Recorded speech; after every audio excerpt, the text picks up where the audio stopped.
I also have been a lot more particular with the content that I consume.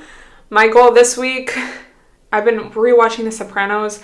I love The Sopranos, don't get me wrong, amazing, but I have had kind of some stressful dreams, and it's kind of, I think, just adding a certain level of stress.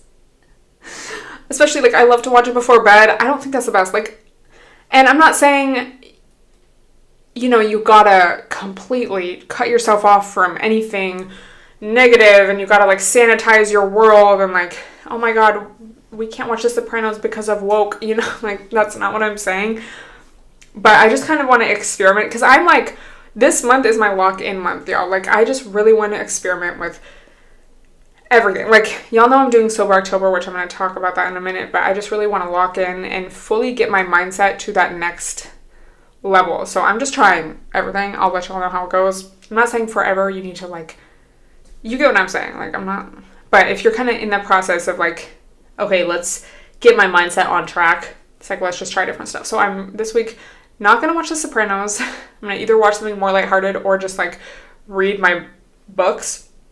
And then I'm also cutting way down on scrolling, because I feel like that also is, you know, and I talked about that last week, that can just really add negativity to your life and just contributes to brain rot, and, you know, and is a lot of the time a waste of time. So that also just comes down to mindfulness. You know, if I feel the urge to, like, scroll on my phone, pick up my phone, it's like, why? Like, do I feel like I need a reset?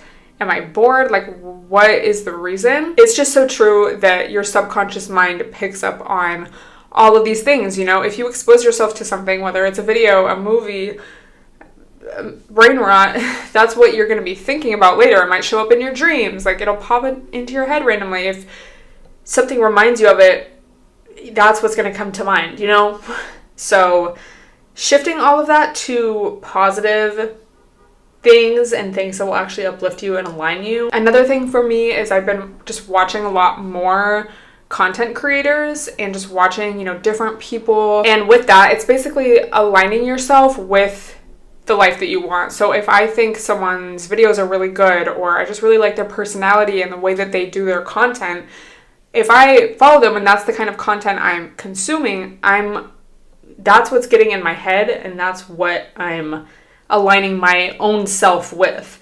Versus if you're watching people maybe that are just really miserable, or like that are whining all the time, that's what you're aligning yourself with, you know? I think also doing things like this, you know, when you actively choose to, like, wake up earlier, or not drink alcohol, or go to the gym, or not watch certain types of content, because you are intentionally setting these things up for your best interest and for your ideal self, and to align yourself with the life that you want and your goals. It's like the universe recognizes that and will reward you for that. You know, if you are just whining all the time to the universe and, like, being unmotivated and telling yourself you're going to do things and not doing them, the universe is going to be like, bitch, get it together. Like, I can only do so much for you because I'm literally showing you these opportunities and you're not even seeing them. So you have to do your end of, like, showing up and putting in the work and doing what it is that you can do. Because I truly believe there's so much that the universe will give you, or, like, that God will give you, if that's what you believe in.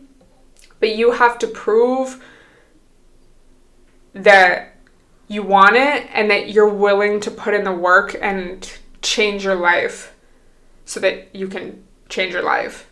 You know? It's like I always say, your life has to change before your life change. Like, it's not like you're going to be a successful businesswoman externally first and then, oh, well, then I'm going to work on it internally. Or, like, I want to be a gym girly, so I'm going to wait until I'm just magically a gym girly one day, and then I'll decide to start going to the gym. It's like, no, you got to put in the hard, uncomfortable work and go through those changes of your life shifting before you can recognize yourself. And also a good tip, and just something to keep in mind when it comes to the law of attraction and everything, is that once you get something, it normally feels normal.